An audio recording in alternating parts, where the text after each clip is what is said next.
right, so welcome to week 1 of the SDG Book Club for Prairie Lakes AEA. Although anyone and everyone is welcome to join us and talk about the books that we have coming up. But I'm really excited to share this opportunity with our Northwest Iowa educators in particular. Those are the schools that I serve. So I've just prepared a few slides around some thoughts that I had, and I want to share a few resources. And then if you have ideas and you're watching the recording and you want to put something in the comments and I can get back to you or jump on as we go, that's cool too. But I'm going to pull up my slides here quick.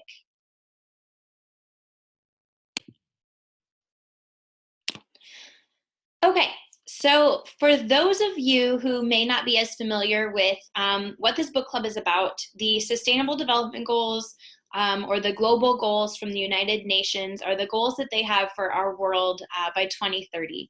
So we're working toward many, many things. And this 17 of them to be exact.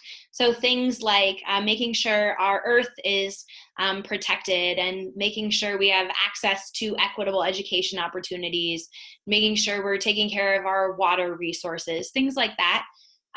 So I'm going to go ahead and share my presentation with you so that I can talk a little bit about that. Maybe. Let's see. Find some menus. There we go. So I've just included some links for you here. This will go over the course of 17 months, which maybe sounds like a lot, but we're getting started now and we'll go throughout next school year.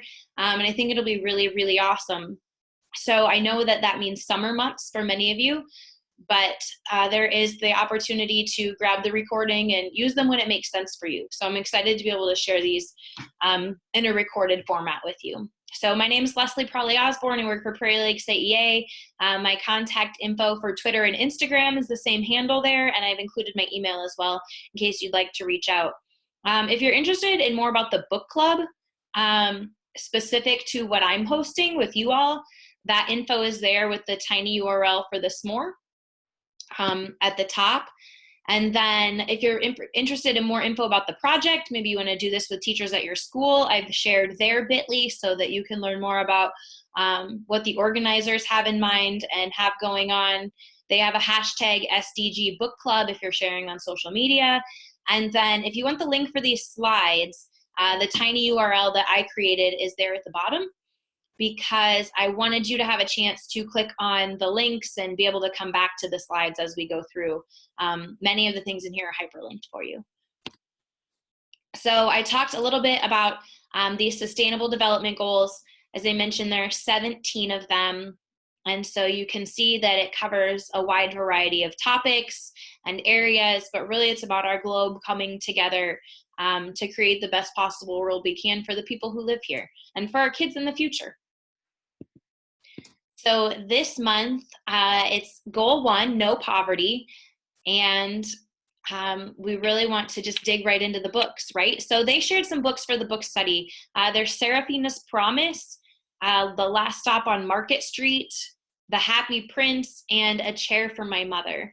So each of these images is actually hyperlinked. I don't promote Amazon in any way. You can get them wherever you buy books, but I did hyperlink them to Amazon. And then I grabbed a couple. So I had 2 on my shelves at my house. So I have The Last Stop on Market Street. I really love this book.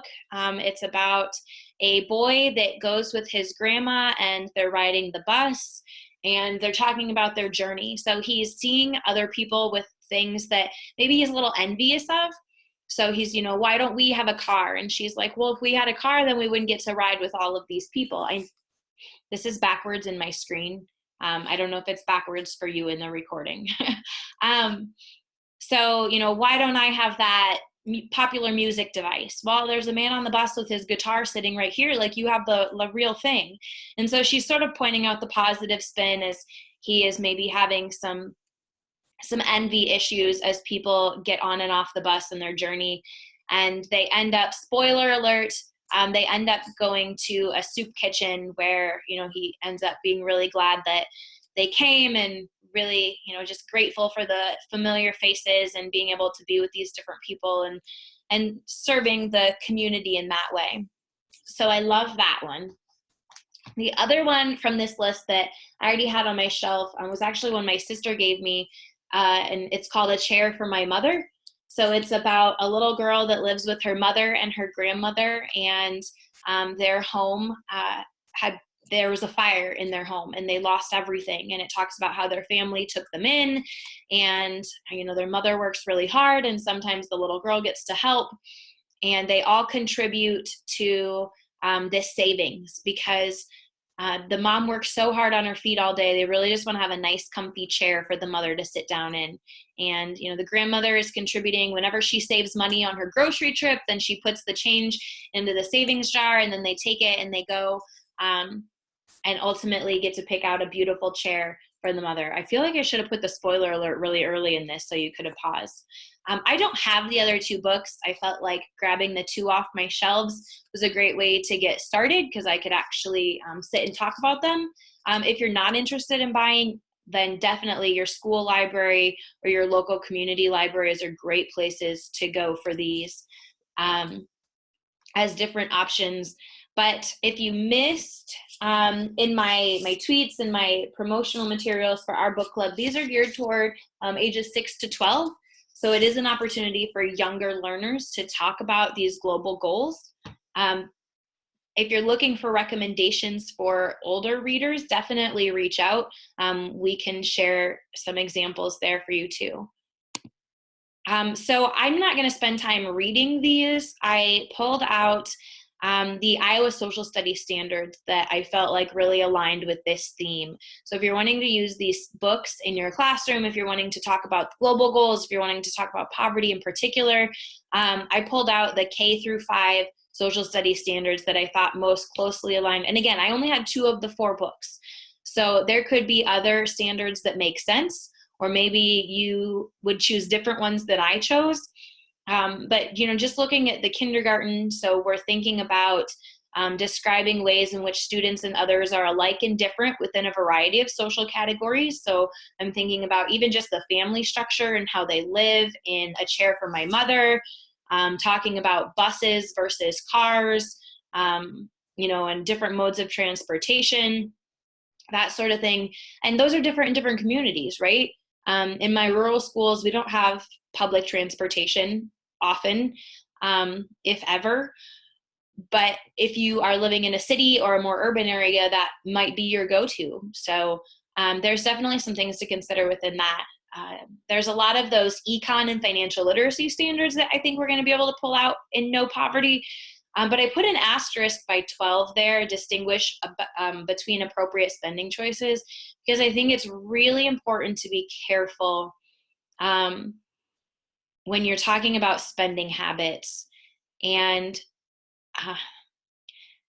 maybe it goes without being said, but I just really feel like I need to put it out there that when we're talking about spending habits and saving versus spending, and you'll see them as we go up into some of the higher grade levels too, evaluating choices and consequences for spending and savings.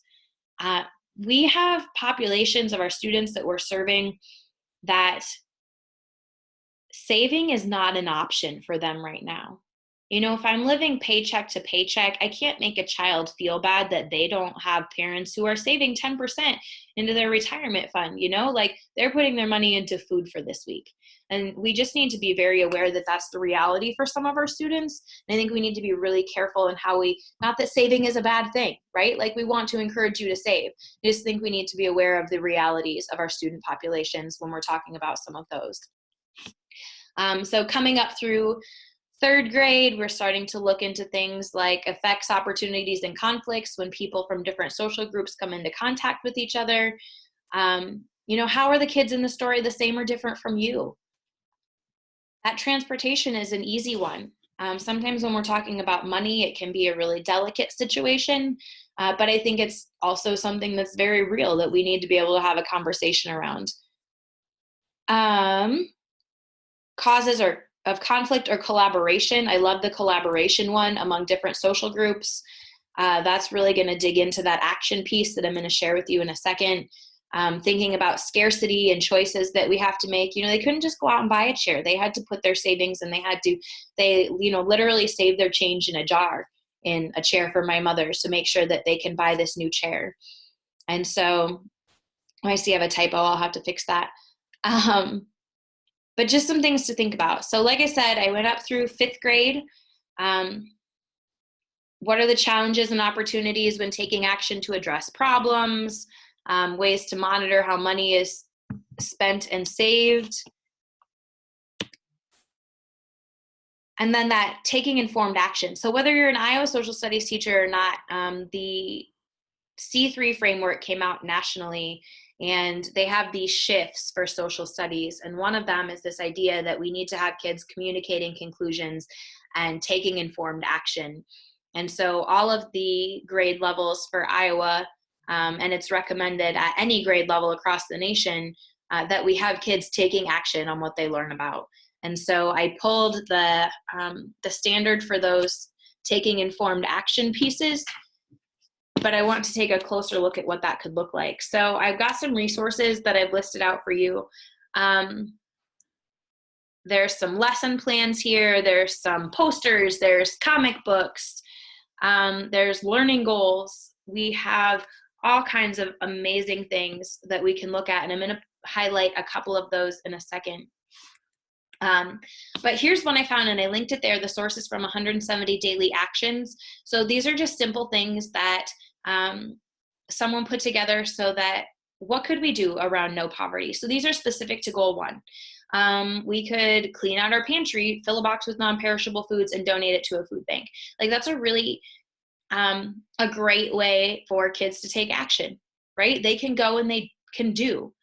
Buy clothing or other products from stores that donate a portion of their money to charity. So think about who you're supporting along the way. Buying fair trade products, volunteering in homeless shelters.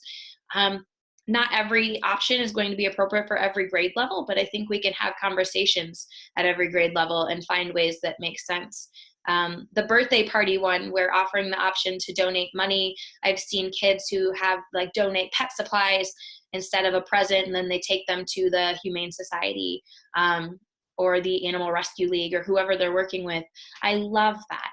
I've talked with my own kids about maybe moving this direction in the future. They're not quite sold yet, but I think when they find something that they really truly care about, I know my daughter is big on animals, so when she finds something, has donated to animal shelters in the past, but finding a way to do those types of things. All right, I want to share some of these other resources with you.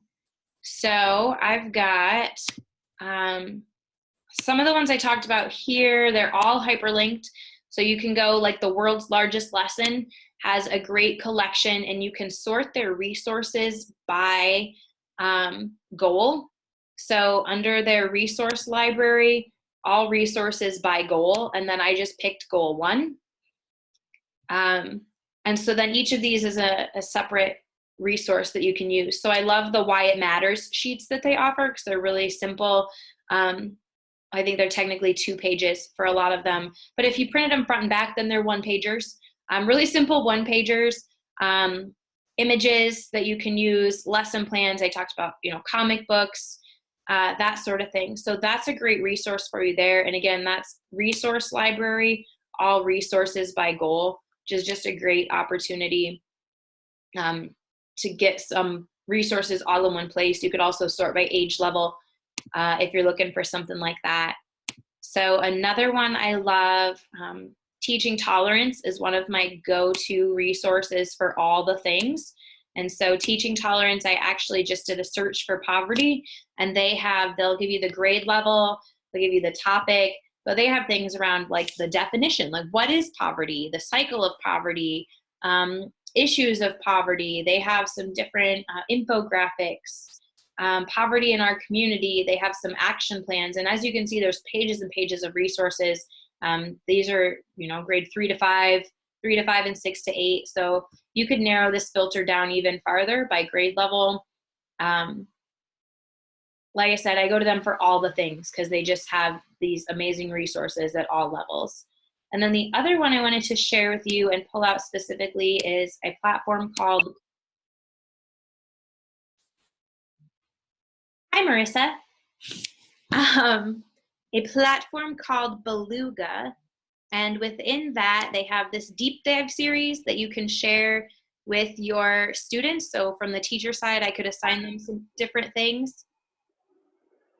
But they have within theirs all of these different topics, and you can sort that by goal as well. So I could go to no poverty and find lessons around that no poverty goal on the Beluga platform.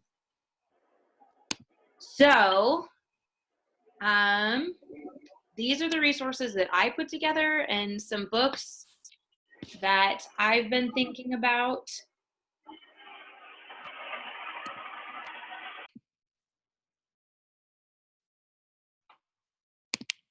So Beluga has these great lessons, and sorry about that. And I'm really excited about this platform as a space where kids can go. You can see on the bottom left-hand side, mine talks about impact campaigns. Kids can go and do and put their learning toward benefiting other people. So I definitely suggest you explore that one. If you would like some support, please reach out to me, Prairie Lakes people.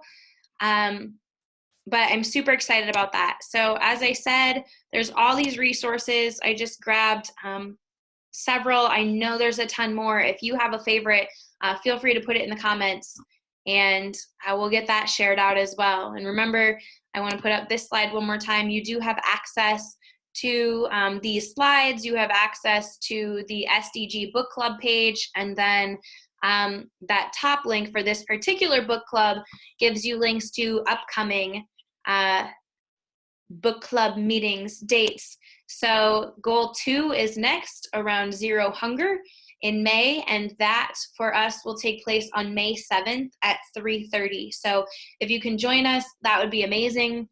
If you have questions or things that you want to share, please don't hesitate to reach out. I'm going to put my contact info up one last time before I say thank you, and have a great month celebrating the global goals and bringing these to your kids so that they can make a difference.